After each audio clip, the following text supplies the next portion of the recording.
There have been some striking photos out of Kiev today of Ukrainian security service agents in military fatigues conducting a search of one of the capital's most historically important sites, the whitewashed walls and golden domes of the Kiev-Pechersk monastery. The agents were, we were told, looking for signs of Russian subversive activity, given that the UNESCO World Heritage Site is run by a branch of the Orthodox Church in Ukraine, which until recently had professed loyalty to the ecclesiastical authorities in Russia. Cyril Hovorun is an invited professor at the theology department at the Pontifical Gregorian University in Rome. He's originally from Ukraine, where he studied at the Theological Seminary and Academy in Kiev. What then does he make of today's raids? It's not the first time that the Ukrainian special services search for evidence of collaboration with the Russian forces on the premises of the churches in Ukraine, and it should be said that the Ukrainian Orthodox Church was implicated allegedly with such kind of collaboration as early as in 2014, for example, and the Ukrainian society is pretty much aware about the possibility, a potentiality of such a collaboration, which was not really checked properly until recently by the law enforcement agencies in Ukraine. So what is happening now, I think it's a legal procedure.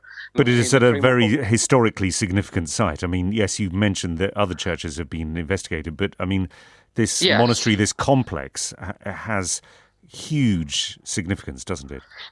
That's correct. Also, other places which were searched are also important religiously and historically for Ukraine, like, for example, the Lavra of Pochayev in the western part of Ukraine, or some convents also in the west of Ukraine. So I would say that they are equally somehow important in the religious terms and even historical terms.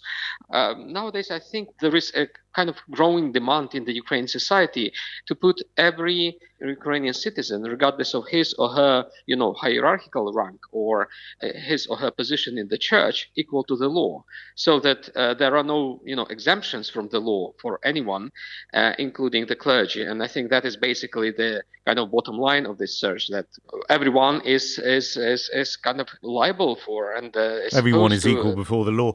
Just in terms, the law, exactly. Yeah. I mean, and I suppose, given that the church had long pledged loyalty to the Moscow, who's been a big supporter of the invasion, it wouldn't be an enormous surprise if there were some who maybe had sympathies. I suppose the question, and it may be one that you think is impossible to answer, but I suppose it's whether you think there are grounds for fears that it's more than just maybe closet sympathies, but that actually there is active collaboration, whether there are saboteurs sort of in the pews.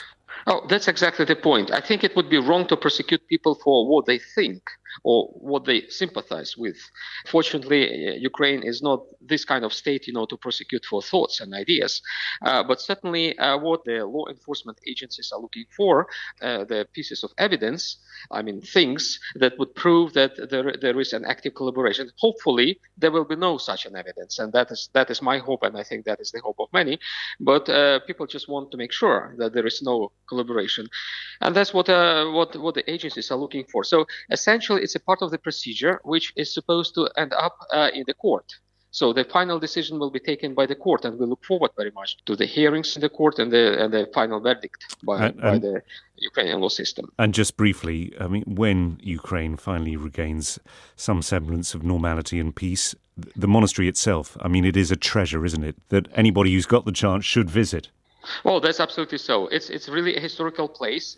It was established like 1,000 years ago, and it's a part of the Ukrainian identity, if you want. And that is exactly the reason why many people in Ukraine are upset about, the possible alleged collaboration of some people who live in those monasteries, in those places, because they say, well, this is a treasury of all people, and it belongs to the entire nation, and it cannot be privatized, by some people who abuse it.